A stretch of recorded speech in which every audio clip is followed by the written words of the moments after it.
भगवान आपको सदा सुखी और स्वस्थ रखें। आप सबके द्वारा यह यजमान परिवार के द्वारा परीक्षित जी बनकर आप कथा का रसपान कर रहे हैं और अब आपके माध्यम से सावन के पावन माह में हम सब कथा को सुन रहे हैं। आज सावन माह का पावन दिन, आप सभी इस गंगा में डुबकी लगा रहे हैं, भाव की गंगा में। कथा अच्छी लग रही है मैया? परिवार के लोगों को, जो आए हैं परिवारी जन, उनको सब सभी से मेरी हाथ जोड़ के विनती है, कथा शुरू हो जाए उसके बाद शांत रहा करें, क्योंकि कथा आप सुनने आए हैं तो आप सुने मन लगा के। कल हम लोगों ने कथा में सुना मनु जी महाराज की 3 बेटियों की कथा, आकुति, देवहूति, प्रसूति। मनु जी के 2 बेटे हैं, प्रियव्रत और उत्तानपाद। उत्तानपाद की 2 पत्नियां हैं, सुनीति और सुरुचि। देखो, भगवान को कब पाएं, भगवान को प्राप्त करने की सही एज क्या है, उम्र क्या है, आयु क्या है, सही उम्र क्या है भगवान को पाने की? मैया, भक्ति की सही आयु क्या है? आपसे सवाल, भक्ति की सही आयु क्या है? क्या है?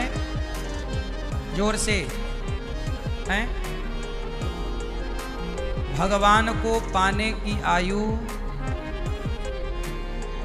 वैसे तो जब जागो तब सवेरा, जब मन भगवान में लग जाए तब अच्छा है, पर जो परफेक्ट उम्र है वो लड़कपन, जवानी है। छोटी सी उम्र से ही। अच्छा, भक्ति का मतलब क्या है? भक्ति का मतलब ये है कि हम संसार के काम करें, व्यवहार करें, पैसे ज़्यादा कमाने चाहिए, आपकी तरक्की भी हो, आपके पास देखो चारों चीज़ें होनी चाहिए। हमारे शास्त्र कितनी चीज़ें चाहते हैं आपके लिए? 4। आजकल लोग क्या करते हैं कि 1 के पीछे या 2 के पीछे भागते रहते हैं। आपके बच्चों के अंदर 4 चीजें होनी चाहिए, आपके भीतर भी 4 चीजें होनी चाहिए। क्या? मैया, ओ मेरी लाल मैया, बैठ जाओ मेरी माँ। ओ पीली बहन, बैठ के नहीं बनाओगी वीडियो, बैठ जाओ शांति से, प्रेम से बैठ जाओ, जहां हो बैठ जाओ, सब बैठो वहीं।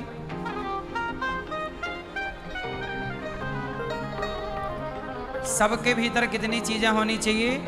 4। क्या? सबके भीतर धर्म होना चाहिए। धर्म, हम सबके अंदर धर्म हो, धर्म होगा तो भगवान भी होंगे, करुणा भी होगी, दया भी होगी। धर्म होगा तो दूसरे नंबर पर अर्थ है, पैसा भी होना चाहिए आप लोगों के पास, क्योंकि पैसा नहीं होगा तो आप पुण्य क्या करोगे? तो धर्म हो और धर्म के अनुसार कमाया गया अर्थ हो, और जब अर्थ होगा तो फिर कामनाएं पूरी होंगी। काम, संसार का सुख भी लेना जरूरी है। बढ़िया संसार को देखो कैसा है, सुख लो संसार का, कामनाओं की पूर्ति करो, जो इच्छाएं हैं उन्हें पूरा करो, काम। और चौथा है मोक्ष। धर्म, अर्थ, काम, मोक्ष, ये चारों होने चाहिए सबके पास।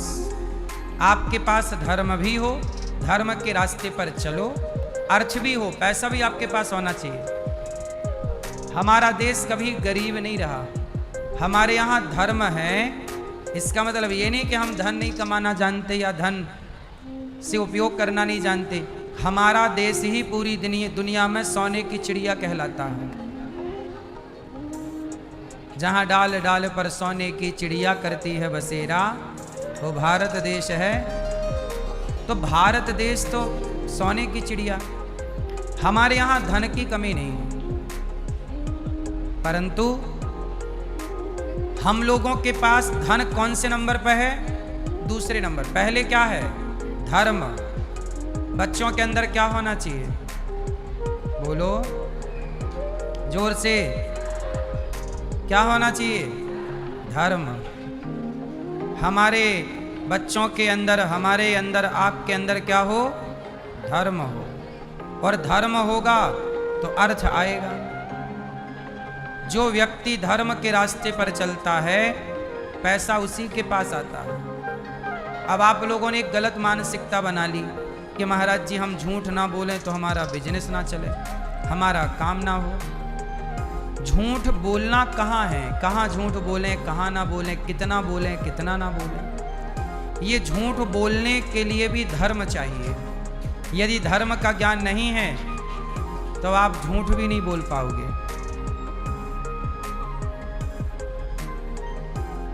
झूठ बोलने के लिए भी क्या चाहिए? धर्म का ज्ञान चाहिए। कहाँ झूठ? अब देखो, छोटे छोटे बच्चे झूठ बोलते हैं तो माँ बाप पकड़ लेते हैं कि नहीं तुम झूठ बोल रहे हो। क्यों? क्योंकि बच्चों के अंदर अभी धर्म नहीं है। कहाँ झूठ बोलना चाहिए ये ज्ञान उनको नहीं है। झूठ बोलना चाहिए, पता है आपको, शास्त्र इजाजत देते हैं कि कुछ जगह पे आप झूठ बोल सकते हैं। बताओ कहाँ कहाँ झूठ बोल सकते हैं? मैया बताओ कहाँ झूठ बोल सकते हैं? हैं? झूठ बोल सकते हैं कहाँ?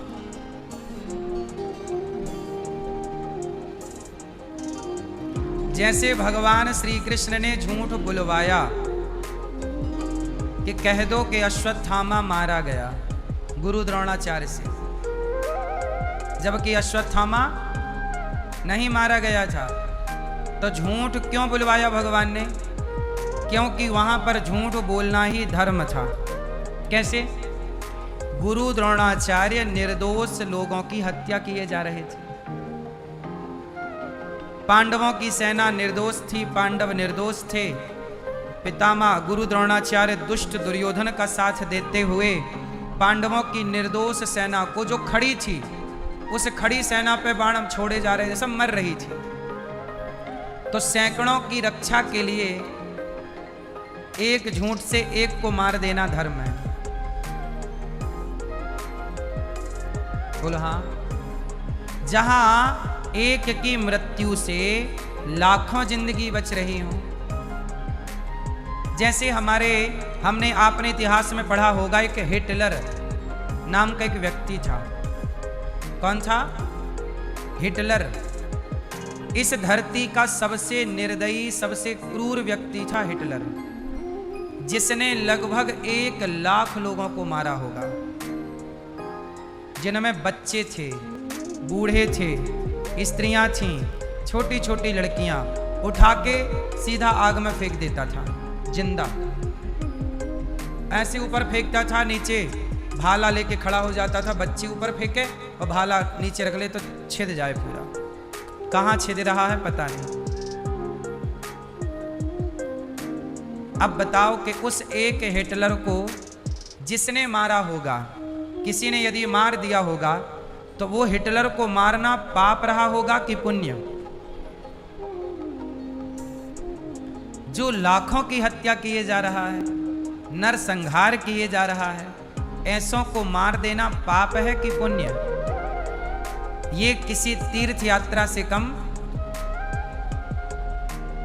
समझिएगा, हत्या करना पाप है, पर हत्या करना पुण्य भी बन जाती है यदि सिचुएशन पे ध्यान दिया जाए तो। यही तो धर्म है। धर्म ही तो ये बताएगा कि किसे मारो और किसे ना मारो, कहां सच बोलना है, कहां झूठ बोलना है। झूठ बुलवाया, अश्वत्थामा मारा गया, फिर गुरु द्रोणाचार्य की हत्या हो गई, सेना बच गई। झूठ बोलना चाहिए कहां? जहां आपके झूठ से लाखों लोगों की जिंदगियां बच रही हों, लोगों का जीवन बच रहा हो। यदि आपके झूठ बोलने से किसी निर्दोष की जिंदगी बच जाए तो झूठ बोल के उसकी जान बचा लेना धर्म है। वो झूठ सत्य से भी बढ़ करके है। आपके झूठ बोलने से यदि गाय की रक्षा हो रही हो, गौ हत्या बंद हो रही हो, तो वहां झूठ बोल के गाय की रक्षा कर लेना चाहिए। स्त्रीसु नरम विवाहे चा वृत्यर्थे प्राण संकटे, ये शुक्राचार्य जी की नीति है। कहाँ झूठ बोलें, कहाँ झूठ ना बोल। आप लोग झूठ गलत जगह पे बोलते हैं। आप अपने प्रॉफिट के लिए झूठ बोलते हैं। 10 रुपया की चीज 20 रुपया 25-50 में बेच दी, आप बोले मैं तो बहुत होशियार हो गया। ये झूठ है साहब। उचित मुनाफा कमाना सही है, अनुचित मुनाफा कमाना भी गलत है। झूठ ना बोलो। क्यों? क्योंकि सच बोलने को धर्म कहा है। आपका स्वार्थ, यदि आप अपने स्वार्थ से झूठ बोल रहे हैं तो वो पाप है, और आप लोगों के हित के लिए झूठ बोल रहे हैं तो वो झूठ फिर झूठ नहीं, पर वो निष्काम झूठ होना चाहिए, जहां आपका उसमें कोई स्वार्थ जुड़ा हुआ ना हो। अब आजकल बताइए, लोग स्वार्थ के लिए झूठ बोल रहे हैं, है ना, स्वार्थ के लिए। तो धर्म अर्थ काम मोक्ष चारों आपके पास होने चाहिए। एक दिन की बात है कि ध्रुव जी महाराज, उत्तानपाद के पुत्र का नाम है ध्रुव। एक दिन ध्रुव जी अपनी माँ के पास खेलते खेलते पहुंचे। माँ, मेरे पिता कौन है? माँ ने कहा, बेटा पिता आपके ये राजा उत्तानपाद जी हैं। ध्रुव जी दौड़े दौड़े पिता की गोद में गए कि पिताजी आओ, आज मैं आपकी गोद में बैठूंगा। पिताजी ने गोद में बिठाना तो चाहा, पर ध्रुव जी की सौतेली माता खड़ी थी। सौतेली माँ नाम था सुरुचि। उसने ध्रुव जी का हाथ पकड़ा और बाहर का रास्ता दिखा दिया, चल बाहर। तो कहाँ इस गोद में बैठने चला? ध्रुव जी बोले, माँ मैं पिता की ही गोद में तो बैठने गया था, मैंने कौन सा अपराध किया? पिता की गोद में बैठना कहाँ गलत है माता? तब सुरुचि ने कहा कि तू मेरा बेटा नहीं है, इसलिए तू अपने पिता की गोद में नहीं बैठ सकता। तू मेरी सौत का बेटा है। जा तपस्या कर पहले, जब भगवान प्रकट हो जाएं तो बोलना कि मुझे सुरुचि के गर्भ से जन्म दो। जब तू मेरा बेटा बनेगा तब तू इस गोद में बैठ पाएगा। ध्रुव जी चल पड़े। माँ सुरुचि से, सुनीति से कहा, माँ मैं आपका बेटा हूं। माता ने कहा है कि जब तू मेरा बेटा बनेगा तब तू इस गोद में बैठेगा। तो माता, क्या मैं उस माता का बेटा नहीं हूं? सुनीति ने समझाया कि पुत्र, तू है तो सबका बेटा। तूने तो उसे अपनी मां माना, पर उन्होंने तुझे अपना पुत्र नहीं माना। जबकि ध्रुव जी 5 साल के थे। 5 साल के बच्चे के साथ भी लोग ऐसा भेदभाव करते हैं कि तू मेरा है और तू मेरा नहीं है। भगवान यही कहना चाहते हैं। कैकेयी माँ ने भी यही गलती की कि मेरा बेटा राजा बनेगा, कौशल्या का बेटा राजा, अयोध्या का राजा नहीं बनेगा। जहां तेरा और मेरा का भाव है, भगवान को ये लोग बिल्कुल पसंद नहीं। भगवान उन्हीं को मिलते हैं जिनके भीतर से तेरा और मेरा चला जाता है। क्या समाप्त करना है? तेरा और मेरा। मैं अरु मोर तोरते माया, मैं और मेरा। मैं कौन हूं और मेरा क्या? अच्छा आप लोग बताओ। मैं, आप लोग भी कहते हो ना, मैंने ये, मैंने वो, मैंने ये, मैंने वो। क्यों भैया बताओ, मैं, बताइए मैं कौन हूं? क्यों भैया? मैं, आप कौन है? मैं मतलब आप अपने लिए बोलेंगे तो मैं आएगा। मैं आपके लिए बोल रहा हूं। मैं कौन हूं? सब लोग बोलो, मैं कौन हूं, जोर से। बताओ मैं कौन हूं? सब लोग बताओ, आप कौन हैं? मैया मैं कौन हूं? आप कौन हैं? आप बताओ, आप कौन हैं? कौन हो आप? आप कौन हो मेरी माँ? हैं? कौन है आप? आप कौन हैं भैया बताओ? नहीं पता? आपको लोगों के बारे में पूरा ज्ञान है कि वो कौन है, वो कौन है, पर खुद के बारे में ज्ञान नहीं है कि मैं कौन हूं। आप कौन हैं भैया बताओ? आप कौन हैं? आप कौन हैं? मैया जा रही हो मेरी माँ? टाटा, जल्दी आना। गुस्सा हो गई क्या? आना जल्दी, टाटा। मैं कौन हूं? आप लोग ये सवाल अपने से जरूर पूछिएगा कि मैं कौन हूं, संसार में क्यों आया हूं, और मेरा, चलो मैं कौन हूं ये तो आपने नहीं बताया, चलो ये बता दो कि आपका कौन है, मेरा कौन है? मेरा कौन? मेरा कौन? मैं कौन ये भी नहीं पता। मेरा कौन? आपका कौन भैया? आपका कौन है? ये भैया बताएंगे हमारे। आपका कौन है? कोई नहीं है। ये भैया से पूछो, चश्मा वाले भैया से, आपका कौन? भैया आपका? भैया आपका? आपका कौन है? आप कहते हो मेरे 2 बेटे हैं, मेरा परिवार है, मैं और मेरा। ये 2 चीजें याद रखिएगा। मैं कौन हूं? मैं कुछ भी नहीं हूं। मैं सिर्फ एक आत्मा हूं, एक प्रकाश, ईश्वर का अंश। जैसे चूल्हे में आग लगी तो अंगारे चूल्हे से, जब आप रोटी बनाती हो चूल्हे में, तो अंगारे कई बार चूल्हे से बाहर निकल आते हैं। तो वो अंगारे कहाँ से बाहर आए? चूल्हे से ही आए, और फिर आप उन्हें चूल्हे पे डाल देती हो।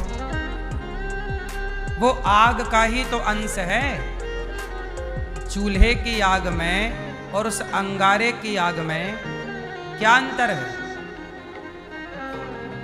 बोलो।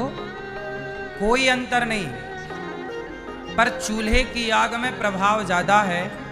एक छोटा सा अंगारा है, उसमें प्रभाव, उस एक अंगारे से रोटी नहीं बन सकती, पर आग अधिक है चूल्हे में तो उससे सब हो सकता है।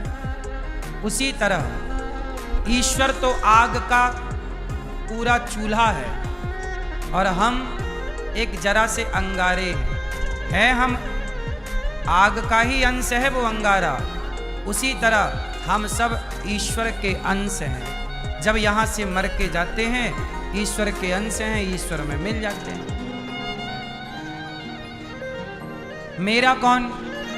मेरा कोई नहीं। यदि कोई है तो बताओ उस आग का कौन है? आग के रिश्तेदार आप हैं कि आप हैं, या फिर वो आग का पूरा घिरा हुआ भट्टी चूल्हा? आग का रिश्तेदार कौन है भाई? आग का रिश्तेदार आग। पानी का रिश्तेदार पानी। बोलो हाँ। आग का रिश्तेदार कौन? और पानी का रिश्तेदार? तो फिर आपका कौन? आप ईश्वर के अंश हो तो आप परमात्मा के हो, वहीं जाओगे। सीधी सी बात है। सारी नदियां कहां जा रही हैं? जोर से।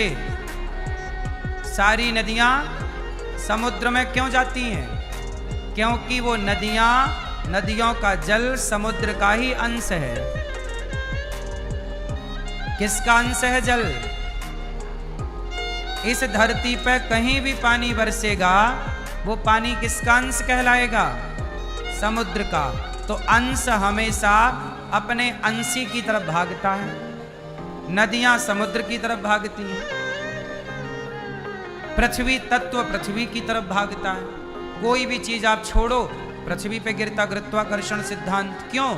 क्योंकि धरती पे कोई भी चीज वो पृथ्वी तत्व है, इसलिए पृथ्वी की ओर। अंश हमेशा अंशी की तरफ भागता है। अच्छा ये बताओ, आप लोग किसके अंश हो? जोर से। आप ईश्वर के अंश हो, इसलिए ईश्वर की तरफ भागना आपका स्वाभाविक धर्म है। इसलिए व्यक्ति भगवान की तरफ भागता है और भागना चाहिए। अच्छा ये बताओ, आग किसकी तरफ भागती है? संसार की हर चीज ऊपर से नीचे गिरती है, पर एक आग है जो नीचे से ऊपर चलती है। बोलो हाँ।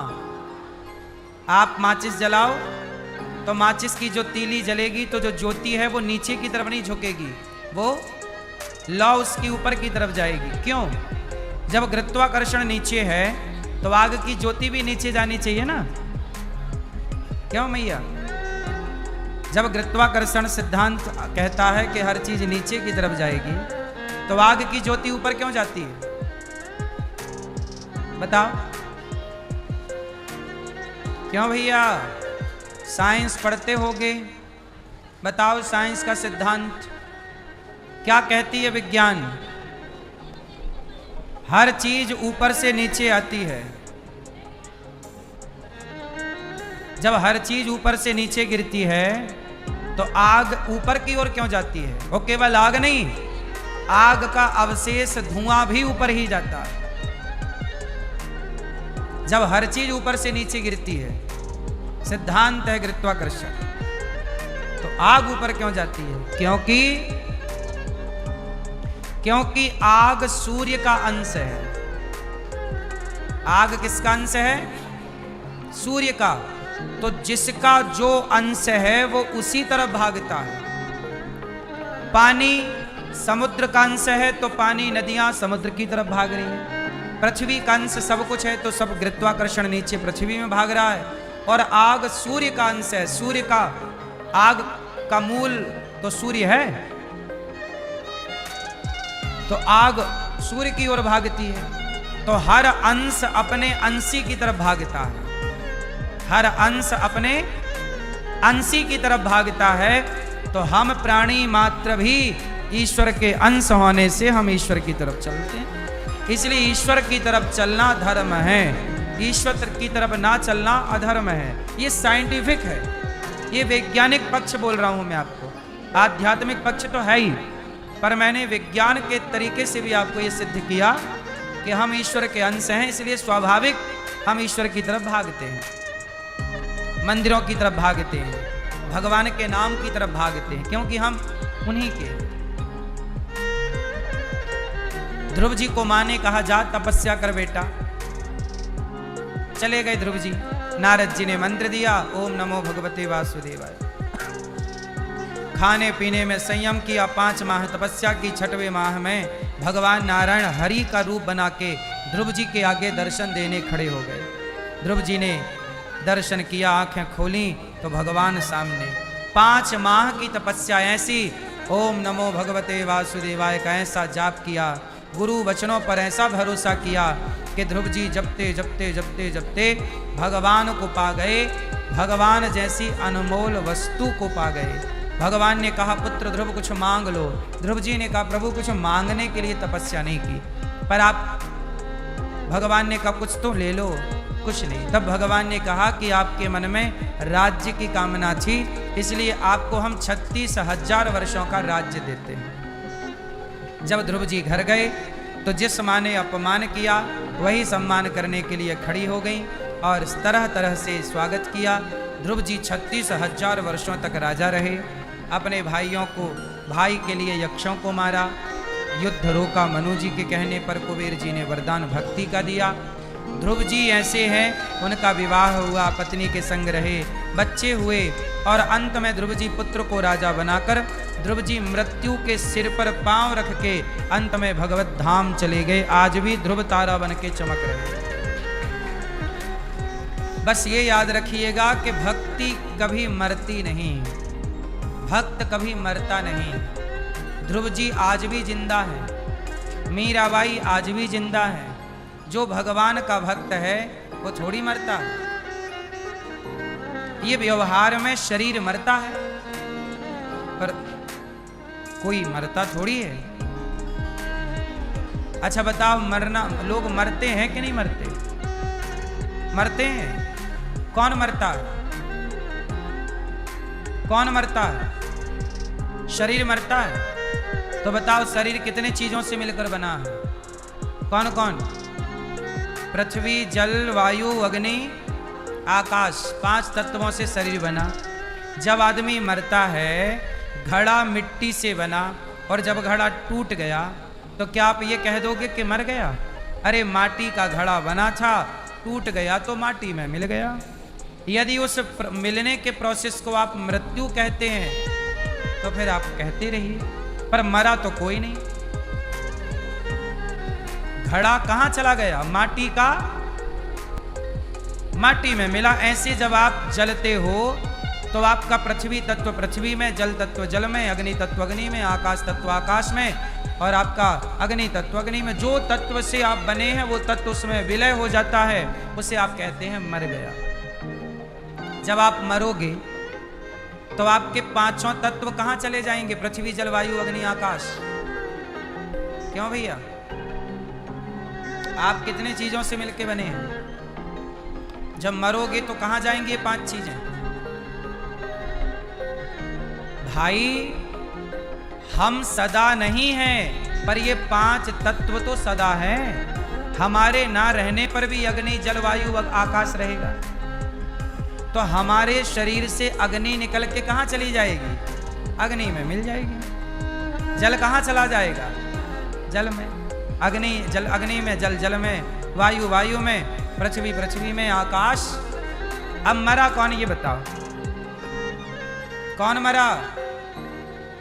कोई नहीं मरता। शरीर की तो मैं बात कर रहा हूं कि शरीर 5 से बना, 5 तत्वों में मिल गया। मरा कौन? ये जो मरना है, आप लोग कहते हो मर गया, ये मरना क्या है? एक अफवाह। पृथ्वी तत्व में पृथ्वी समाये, जल में जल समाये, उस प्रोसेस को आप लोग मृत्यु कहते हैं। मिलने को मृत्यु समझते हैं आप। जहां जल जल से मिल रहा है, अग्नि अग्नि से, वायु वायु से। हमने 5 तत्वों से लिया, बाद में वो 5 तत्व जस के तस वापस कर दिए। उस वापसी के प्रोसेस को आप कहते हो मर गया। बोलो हाँ। सच तो ये है कि कोई कभी मरता ही नहीं है, ना तो कोई कभी जन्म लेता। फिर आप क्या कहोगे? आत्मा ना जन्म लेती है ना, गीता में यही तो कहा, ना तो आत्मा जन्म लेती है और ना तो आत्मा मरती है। अब आप कहो कि महाराज जी कैसे संभव है? आओ इसे वैज्ञानिक उदाहरणों से समझते हैं। अच्छा एक बात बताओ, बिजली कहां से बनती है? बोलो बोलो। पानी से, कोयला से इत्यादि। बिजली पानी से बनती है। अच्छा ये बताओ, बिजली पानी से बनती है तो बिजली तारों में दौड़ती रहती है, तो ये बताओ वो दौड़ दौड़ के जाती कहां है? आपके घर का कूलर चलाती है, आपके घर का पंखा चलाती है, और फिर चला के कहां चली जाती है? अच्छा एक बात बताओ, आप लोग कहते हो लाइट चली गई, कहते हो ना, अरे लाइट चली गई। ये बताओ लाइट जाती कहां है? जोर से आप सब ना कहते अरे लाइट चली गई, लाइट गोल, ये कहां गोल हो जाती है? बताओ जरा, लाइट कहां चली जाती है? बोलो, कहां चली जाती है? पड़ोसन के घर जाती है कि कहां जाती है लाइट? अच्छा ये बताओ, जब लाइट चली जाती है तो क्या पानी से लाइट खत्म हो जाती है? पानी से बिजली खत्म हो जाती है? पानी में, अच्छा ये बताओ बिजली का आविष्कार कब हुआ? मान लो उदाहरण के लिए कि आज से 200 साल पहले हुआ, 300 साल पहले हुआ। माना कि बिजली का आविष्कार 400 साल पहले हुआ, लगभग मोटा मोटा जोड़ लो। एक बात बताओ, यदि बिजली का आविष्कार 200, 300, 400 साल पहले हुआ तो क्या 400 साल पहले के पानी में बिजली नहीं थी? 500 साल पहले जो पानी था, क्या उस पानी में बिजली नहीं थी? जोर से। बिजली तो सदा से थी, पर कोई आया और उस बिजली को प्रकट करके दिखा दिया। ज्ञान और विज्ञान, अंतर क्या है? ज्ञान और विज्ञान।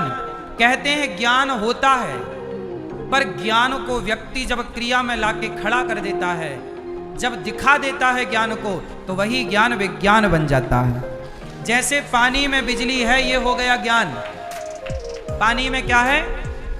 पानी में बिजली है, कोयले में बिजली है, ये सबको ज्ञान है। ये छोटा बच्चा भी जानता है कि पानी में बिजली है। पानी में बिजली है, ये तो हो गया ज्ञान। पर ये बच्चा पानी से बिजली प्रकट नहीं कर सकता, लेकिन जो प्रकट कर दे वो है विज्ञान।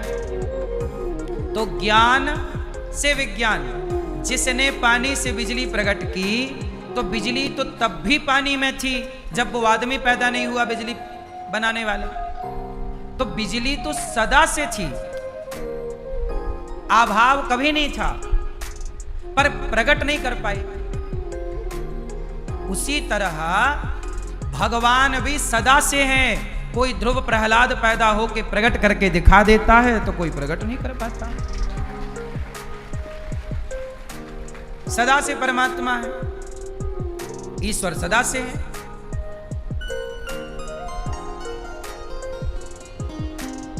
भगवान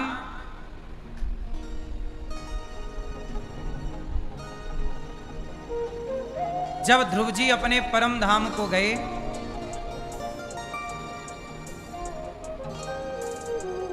जिसे ध्रुवलोक कहते हैं, भगवत धाम चले गए। कोई आत्मा कहते हैं ना जन्म लेती है और ना मरती है। तो एक बात बताओ, बिजली जन्म लेती है कि मरती है? बिजली का जन्म है कि मृत्यु है? बोलो। ना तो बिजली का जन्म है और ना तो बिजली की, जब चाहो प्रकट कर लो तो जन्म कह दो, जब चाहो तो वो सिस्टम तबाह कर दो तो मृत्यु कह दो। आप अपने हिसाब से जन्म मृत्यु कह सकते हैं, बट बिजली का ना जन्म होता और ना, वो सदा से व्याप्त है, वो कभी ना मिटेगी। जब पृथ्वी में प्रलय होगा तब भी तो पानी पानी होगा, तो उस प्रलय के पानी में भी तो बिजली होगी, पर कोई प्रकट करने वाला होगा नहीं। तो है पर प्रकट नहीं हो पा रही है। जब प्रलय होगा तो पृथ्वी काय में डूबेगी? बोलो। पानी में। तो पानी में डूबेगी तो पानी तो तब भी रहेगा ना जब प्रलय होगा। जब कोई नहीं रहेगा तब भी पानी रहेगा। इसलिए ना भगवान नारायण पानी पे लेटे हैं, क्षीर सागर पे, दूध के सागर में तो कभी जल के सागर में। शेष सैया पर भगवान लेटे हैं सागर पे। भगवान का नाम है नारायण। नार कहते हैं पानी को, नारायण जो नार में शयन करें। नार मतलब जल में शयन करने से उनका नाम पड़ा नारायण। जब पृथ्वी डूब जाएगी तब भी पानी रहेगा, तो पानी सदा रहेगा। इसलिए भगवान उसमें रहते हैं जो सदा रहेगा, इसलिए पानी में लेटे हैं भगवान। इसलिए शालिग्राम भगवान कहाँ मिलते हैं? पानी में, गंडकी नदी में, क्योंकि भगवान का निवास स्थान ही जल है। बात समझ में आ रही है?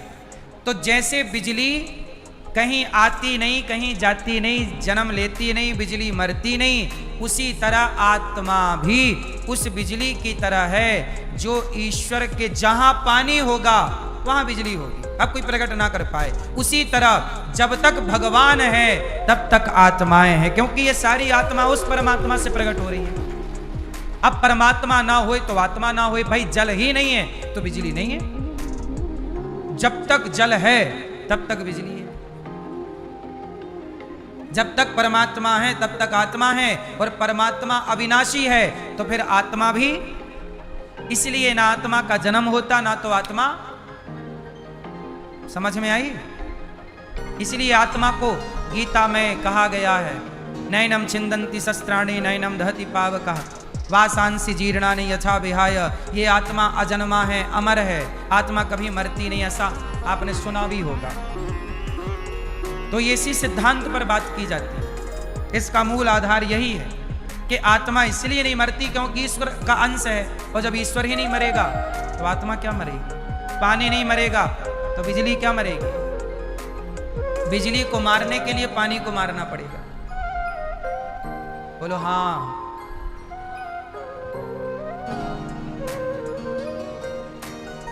ध्रुव जी महाराज को भगवत दर्शन हुए, अंत में भगवान के धाम चले गए। इन्हीं के वंश में हुए भगवान पृथु, जिन्होंने पृथ्वी का दोहन किया और 10,000 कान भगवान से मांगे। प्राचीन बरही को नारद जी ने पुरंजनोपाख्यान की चर्चा सुनाई। अब यहाँ एक छोटी सी कथा में भागवत जी में सुखदेव जी राजा परीक्षित को यह बताना चाहते हैं कि जीव हत्या पाप है। कौन सी हत्या पाप है? अच्छा ये बताओ, हिरण को मारना पाप है कि पुण्य?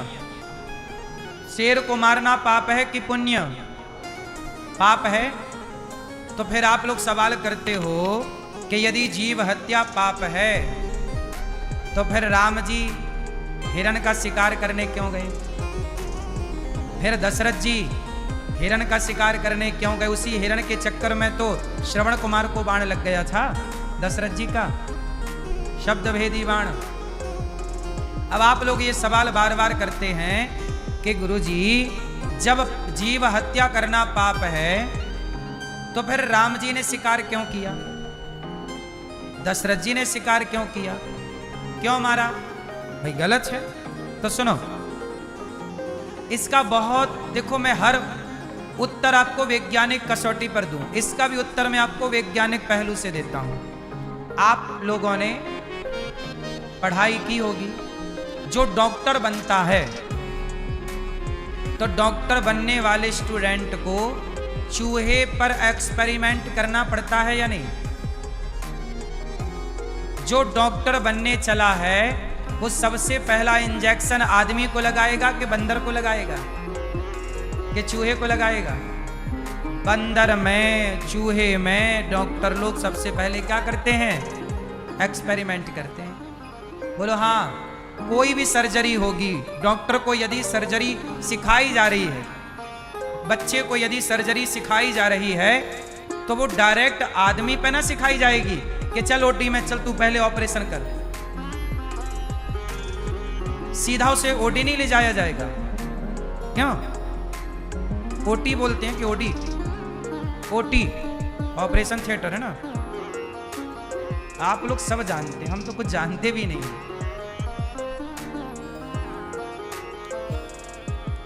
सुनो, जब डॉक्टर बनना हो किसी को तो सबसे पहले उसे क्या करना पड़ेगा? चूहे पर एक्सपेरिमेंट करना पड़ेगा। चूहे को पूरा काटना पड़ता है, फिर टाके लगाना सिखाया जाता है कि टाके ऐसे लगाते हैं। कोई डायरेक्ट आदमी को थोड़ी टाके लगाना सिखाते हैं। क्यों जी, ये बात सही बोल रहा हूं मैं कि गलत? हाँ। अब ये बताओ कि चूहे मारना पाप है कि पुण्य? उत्तर जोर से भाई। जीव हत्या पाप है तो चूहा मारना भी पाप है, परंतु डॉक्टर चूहा मारे एक्सपेरिमेंट के लिए तो वो उसे पाप ना लगेगा। उसे पाप क्यों ना लगेगा? क्योंकि वो लोगों के इलाज के लिए वो एक विद्या सीख रहा है, वो पढ़ाई का हिस्सा है। वो किसका हिस्सा बन गया? वो क्या बन गया? पढ़ाई का एक हिस्सा बन गया। उसी तरह से पहले के राजा लोग जंगल में जाते और हिरण का शिकार करते। क्यों? उस हिरण का, जो हिरण उद्दंड है, उद्दंड मतलब कुछ जानवर होते हैं जो अन्य जानवरों को परेशान करते हैं। तो हिरण सबसे तेज भागता है।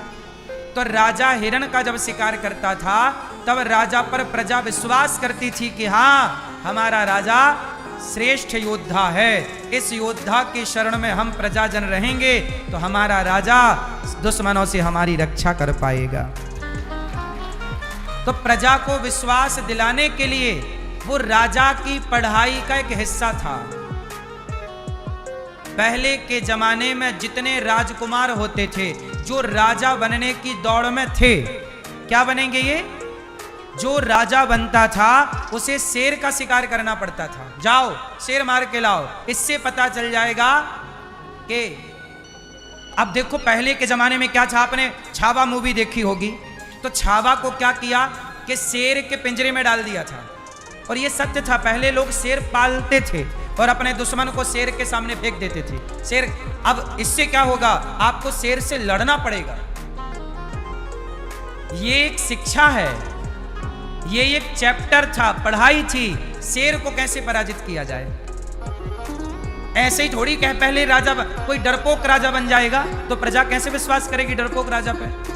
तो राजा को शेर से लड़ना पड़ता था, आर या पार, या शेर तुम्हें खाएगा या तुम शेर को मार के साबित करो कि तुम प्रजा को बचा सकते हो संकट में।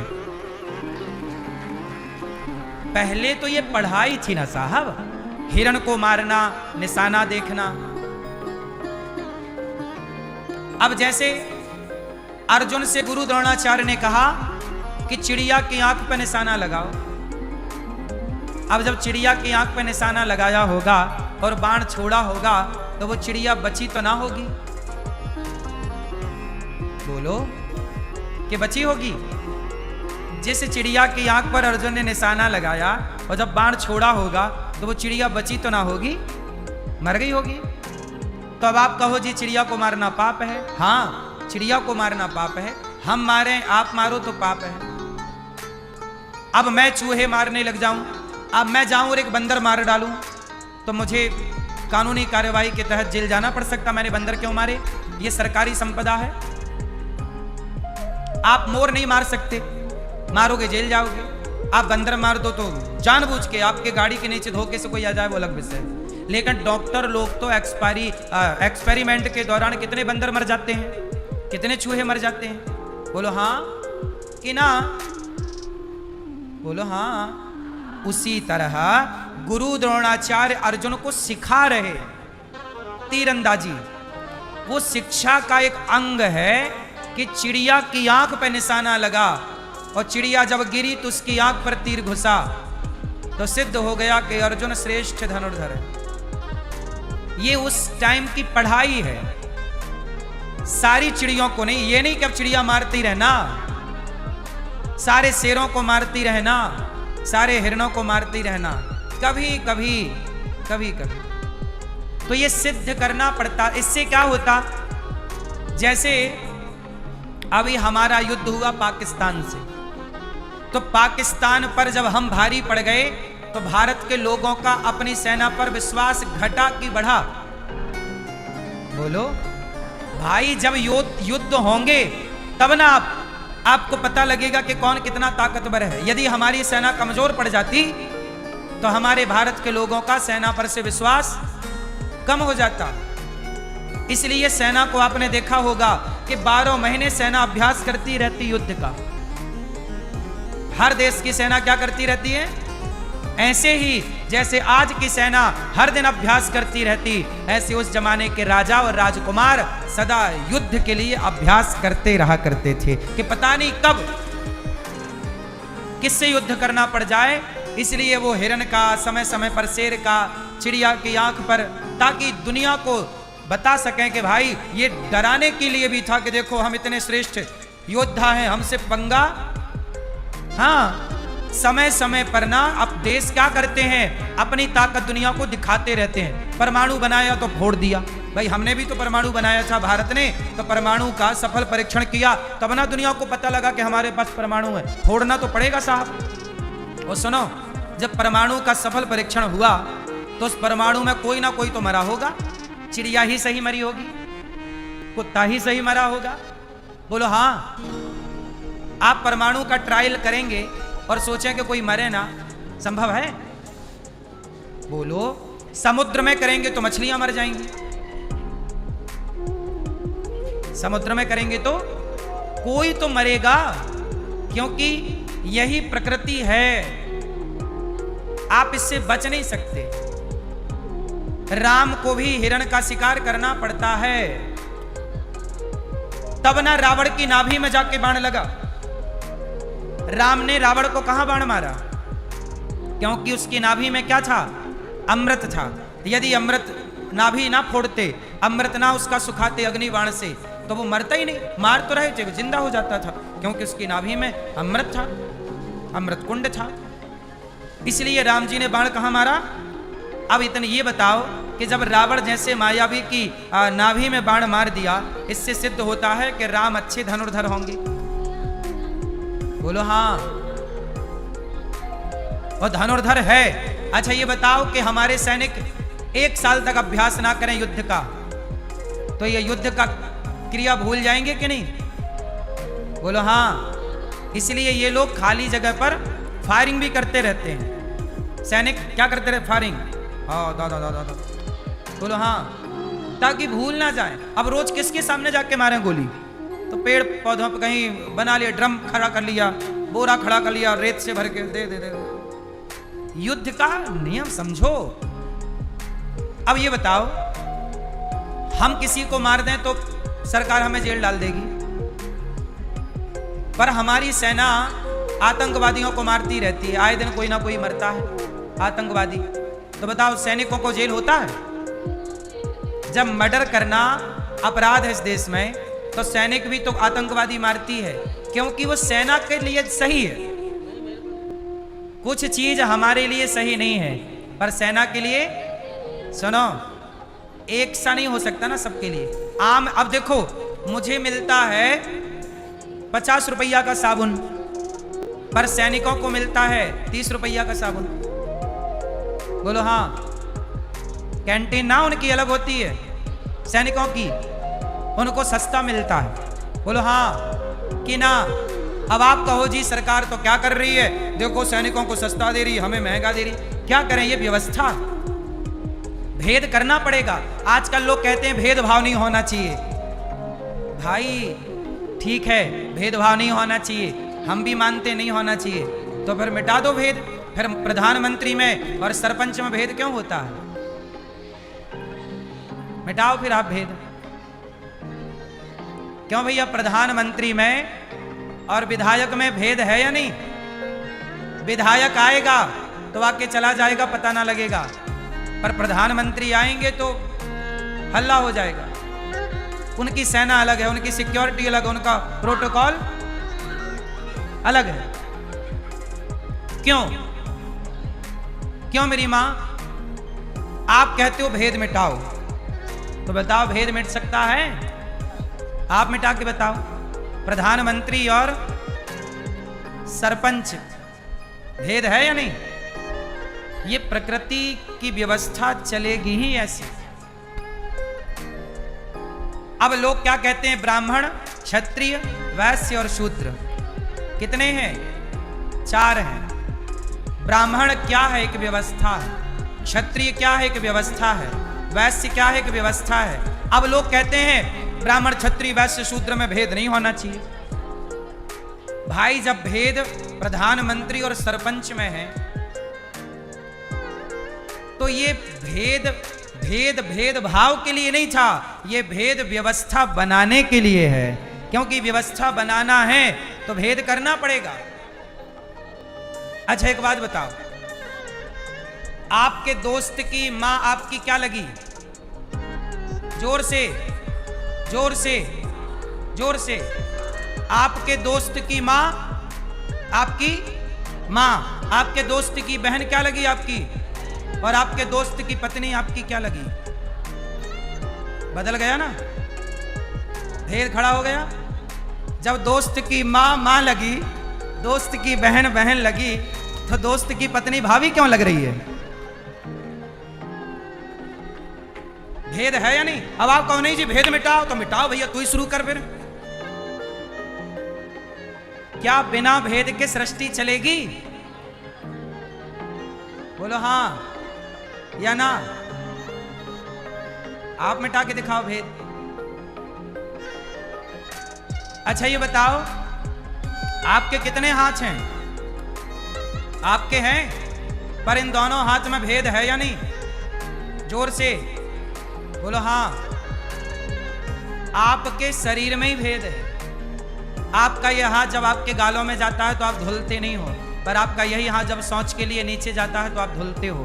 भेद क्यों कर रहे हो? जब गाल में लगाया था तब तो नहीं धुला, शौच करने के बाद काहे धुल रहे? मतलब आप भेदभाव कर रहे हो अपने हाथ से।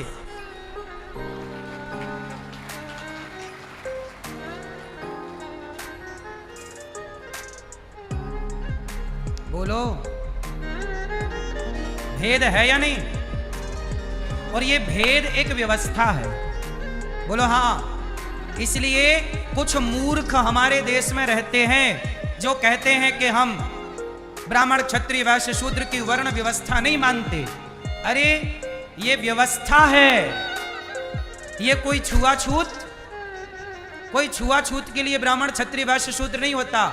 एक व्यवस्था, जैसे दाहिना हाथ और बायां हाथ एक व्यवस्था है, उसी तरह व्यवस्था है ये। ब्राह्मण किसी का नाम नहीं है, ब्राह्मण एक व्यवस्था है, क्षत्रिय एक व्यवस्था है, वैश्य एक व्यवस्था है, शूद्र एक व्यवस्था। इसलिए हमें ये सब मानना चाहिए। क्यों मानना चाहिए? क्योंकि यदि हम नहीं मानेंगे तो व्यवस्था क्या होगी? आज हमारे देश में यही तो हुआ, अब व्यवस्था फैल गई। अब देखिए क्या हुआ, आज की न्यूज में आपको सुनाऊं। हमारे देश में छींगुर बाबा हैं। कौन बाबा? छींगुर बाबा। वो छींगुर बाबा क्या कर, देखो बने क्या है बाबा, मतलब है मुसलमान। छींगुर पीर है, एक मुसलमान है, पर क्या बन गए? बाबा। किसका नाम ले लिया? हिंदुओं के साधुओं का, ताकि बदनाम कौन हो? सनातन धर्म। और सनातन धर्म का छींगुर बाबा सनातन धर्म का अवलंब आश्रय लेकर के क्या करता? लड़कियां सप्लाई करता, धर्मांतरण करता। ब्राह्मण की लड़की होगी तो 15 लाख देगा।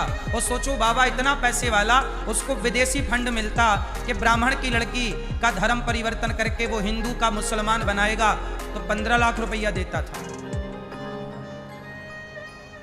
क्षत्रिय की लड़की के वो 13 लाख देता था, वैश्य की लड़की के इतना, और फलानी लड़की का इतना, सबके उसने बांट रखे थे। और कितनी 20-25 लड़कियां फंस गईं। बोलो हाँ या ना। अब बताइए, इसलिए हमारे यहां कहते हैं कि ब्राह्मण का काम ब्राह्मण ही करेगा। यदि ब्राह्मण का काम मुसलमान भी करने लगा तो पूरी अव्यवस्था फैल जाएगी। न्यूज वालों ने पकड़ा 15-20 ऐसे साधु पकड़े जो मुसलमान थे, जो गांव-गांव भीख मांगते, भिक्षा साधु बनके वो तुम्हें ज्ञान देते। बाद में पता चला कोई उसमें से ये मुसलमान था, कोई ये मुसलमान था, कोई ये। अब सोचिए कि मुसलमान बाबा बनके, साधु बनके किसी की लड़की को लेके चले जाएं और गलत कर दें तो बदनाम कौन होगा? साधु बदनाम होगा, संत समाज बदनाम होगी, सनातन धर्म बदनाम। आप क्या कहोगे? लो बाबा ऐसे होते हैं। अरे ये भी तो देखो कि बाबा के रूप में कौन है। आजकल बाबा बनना सबसे सरल है। रावण भी सीता मैया को चुराने आया तो साधु बन के आया। इसलिए कहता हूं कि साधु कौन होना चाहिए। इसलिए ना कहा कि ब्राह्मण ब्राह्मण का काम करे, छत्री छत्री का काम करे, ताकि तुम्हारे बीच में कोई पांचवा ना के घुस जाए छिंगुर की तरह।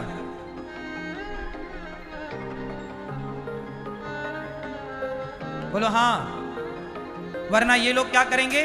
कालनेमी बन करके सनातन को। आज देखो आप लोगों की श्रद्धा साधु संतों पर है। अब हम आपकी सेवा कर रहे हैं, आपको कथा सुना रहे हैं, और कोई दूसरा साधु आए और वो साधु, अब देखो इतना बड़ा कारोबार फैला रखा छिंगुर बाबा ने। अब वो जब लड़कियां सप्लाई कर रहा है तो बदनाम, यदि वो उसका पता ना लगता कि मुसलमान है तो बदनाम कौन होता?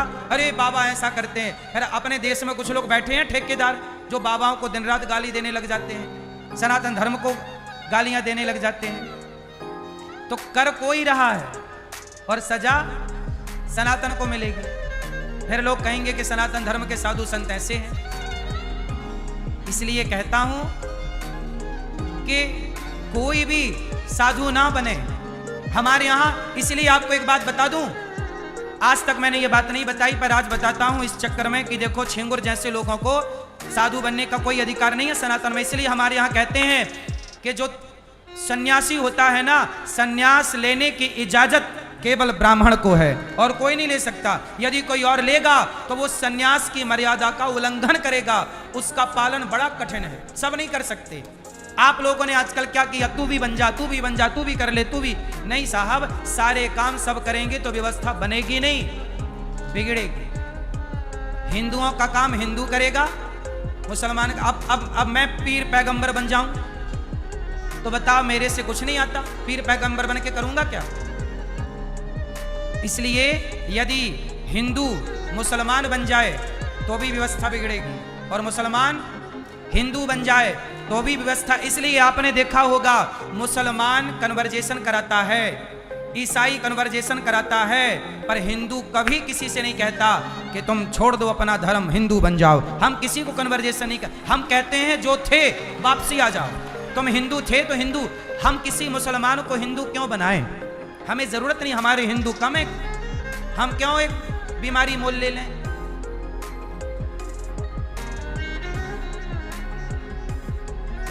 हम कभी किसी मुसलमान को हिंदू नहीं बनाते। हमें पता है कि यदि ये हिंदू बन भी गया तो ये रायता ही फैलाएगा। इसलिए तू जहां है भैया वहीं ईमानदारी से रह, गलत ना कर, जहां तू वहीं रह।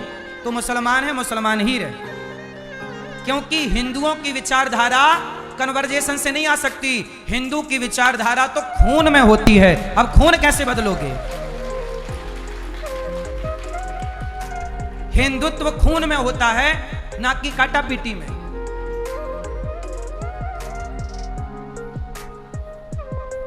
हाँ या ना?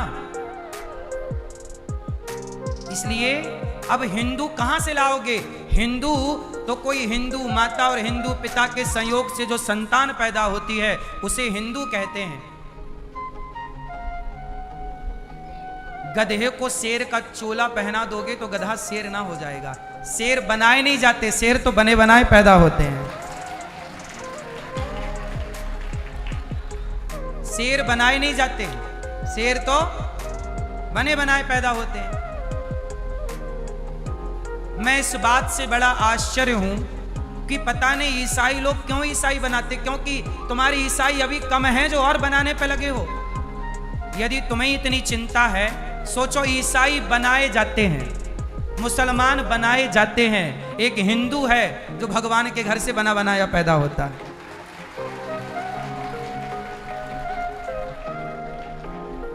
इसलिए हम सनातनियों को अपने सनातन धर्म पर गर्व होना चाहिए कि हमें ईश्वर ने, मुसलमानों को किसी इंसान ने बनाया है। अब जो मुसलमान बने तो आपका धर्म परिवर्तन छिंगुर ने कराया। छिंगुर बाबा ने कितनों को मुसलमान बना दिया। अरे मुसलमान बनाए जाते हैं छिंगुर बाबा जैसे लोगों के द्वारा, पर हिंदू बनाए जाते हैं भगवान के द्वारा। मतलब मुसलमान बनना सरल है, पर हिंदू बनना बड़ा कठिन है साहब। हिंदू तो तब बनोगे जब परमात्मा चाहेगा, और मुसलमान तो तब बन जाओगे जब छिंगुर जैसे लोग चाह लेंगे पैसे के बल पर।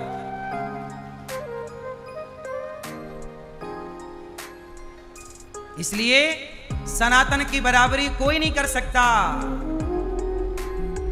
लेकिन ऐसे छिंगुर बाबा जैसे लोगों से सावधान रहने की जरूरत है। मैया किसी को भी साधु ना मान लेना, वरना सीता मैया ने गलत को साधु माना तो अपहरण हो गया।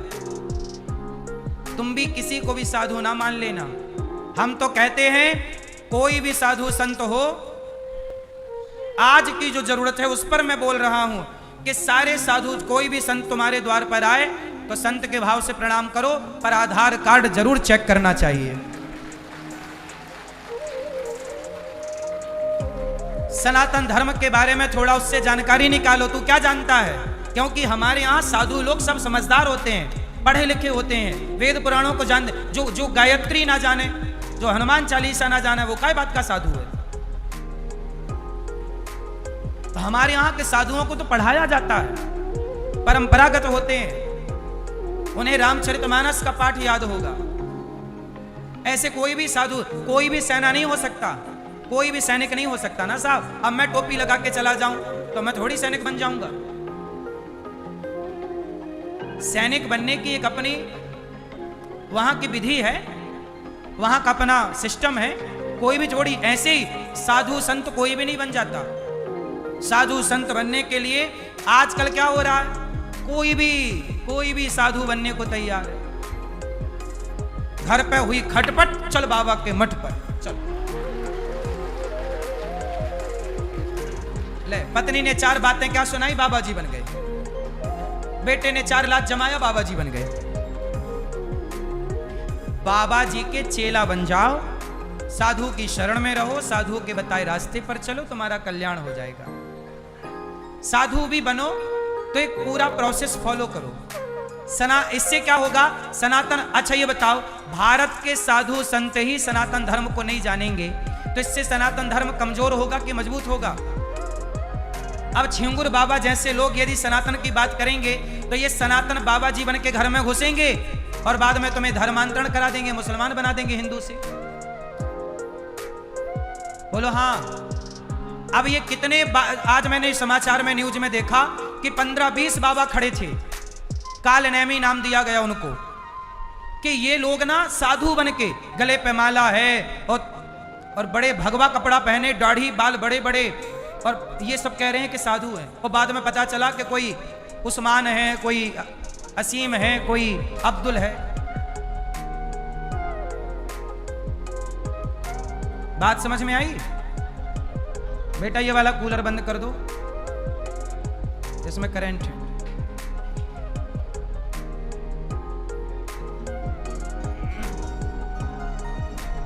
बात समझ में आ रही है कि नहीं? अब सोचिए कि वो छिंगुर बाबा जिसके घर गया होगा तो वो उस घर की बेटियों को किस नजर से देखा होगा। अब सोचिए आप, उस घर की लड़कियों को वो कैसे देखा होगा। इसी नजर से ना, किसको कितने की खरीद लूं, मौका मिलते इसे सप्लाई कर दूं, बेच देता। सोचिए। इसलिए श्रद्धा होना जरूरी है।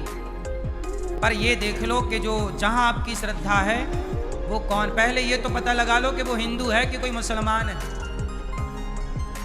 5-7 साल पहले एक और न्यूज मैंने देखी थी कि कोई एक मुसलमान थे, वो गुरु बन गए थे, उनका नाम था गुरु जी, और वो सबकी जन्म कुंडली देखा करते थे और जन्म कुंडली के आधार पर वो महामृत्युंजय का जाप करवाते थे। सोचिए, एक मुसलमान जो पानी पी पी के सनातन को गालियां दें, वो महामृत्युंजय का जाप कराएं, उससे आएगा महामृत्युंजय। और वो कुंडली देख रहे थे। धर्म की, रावण भी सीता मैया को चुराने आया तो धर्म की आड़ लेकर आया। इसलिए साहब, धर्म को धर्म बनाओ, धर्म को धर्म ही रहने दो, धर्म की आड़ पर सनातन को कहीं नुकसान ना हो जाए। इसका भी ख्याल हम सनातनियों को रखना है। इसका ख्याल किसको रखना है? हम सनातनियों को रखना है। और ये छिंगुर जैसे एक नहीं है, अभी ना जाने और कितने छिंगुर छिपे होंगे समाज में, जिनको अभी ओपन करना बाकी है। एक पकड़ा गया है, बाकी तो ना जाने कितने हैं। हाँ या ना? इसलिए कोई भी हो, एक बार आधार कार्ड चेक कर लेने में बुराई नहीं। सनातन कोई एक दिन से नहीं हो सकता सनातनी। आजकल आप लोग ना किसी को भी कुछ भी आप मान लेते हो,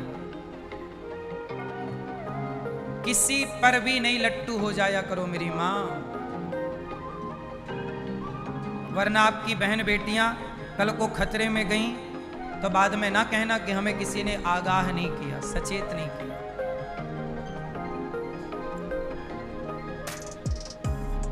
सनातन धर्म सोचिए इतना श्रेष्ठ धर्म है कि सनातन धर्म में जन्म लेना बिना भगवान की मर्जी से व्यक्ति सनातनी नहीं हो सकता।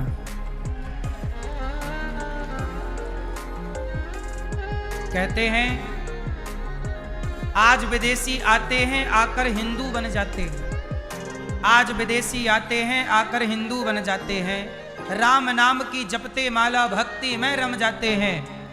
धरा ये जिस पर घूम रही हम उसी केंद्र के बिंदु हैं, गर्व से कहो हम हिंदू हैं, हम हिंदू हैं, हम हिंदू हैं। सनातनी होना अपने आप में गर्व का विषय, इसलिए हम सभी सनातनी संगठित रहें, आपस में लड़े ना। जातियां बनी थी व्यवस्था के लिए, ब्राह्मण क्षत्रिय वैश्य शूद्र क्या है? एक व्यवस्था है, इसे व्यवस्था के रूप में स्वीकार करें। इसलिए कहा कि ब्राह्मण क्या करेगा? वेद पुराणों का वाचन करेगा, क्षत्रिय तलवार चलाएगा, वैश्य को काम दिया तुम पैसे का काम करो, शूद्र का काम किया कि आप सबका साथ दो और सबकी सेवा करो। अच्छा ये बताओ, आज के 100 साल पहले, 50-60 साल पहले की बात कर लो, 50 बताओ, आज के 50-60 साल पहले क्या इस देश में कोई बेरोजगार था? था? जोर से। हमारे देश में सबके पास क्या था? रोजगार था। आज हमारे देश में क्या आ गई? क्यों आई? इसका कारण बताओ। इसका कारण यही है कि आप वर्ण व्यवस्था नहीं मान रहे। अब मैं इसका एक साइंटिफिक कारण बताऊं, सुनो। लोहार का काम क्या था? लोहे का काम करना। आजकल लोहार अपना काम नहीं कर रहा है। कुम्हार का काम था घड़ा बनाना, आजकल कुम्हार घड़ा नहीं बना रहा। आजकल घड़ा कौन बना रहा है? चाइना। दिया कौन बना रहा है? चाइना। चाइना के दिया भारत में बिक रहे हैं। क्यों बिक रहे हैं? अरे कुम्हार जब दिया बनाता और कुम्हार के दिया बनाए हम खरीदते तो भारत का पैसा भारत में रहता। अब भारत का पैसा दिया के बहाने चाइना जा रहा है। कुम्हार के पास रोजगार था दिया बनाने का, अब कुम्हार दिया नहीं बना रहा है, कुम्हार कुछ और कर रहा है। इसलिए ना वो घर का रहा ना वो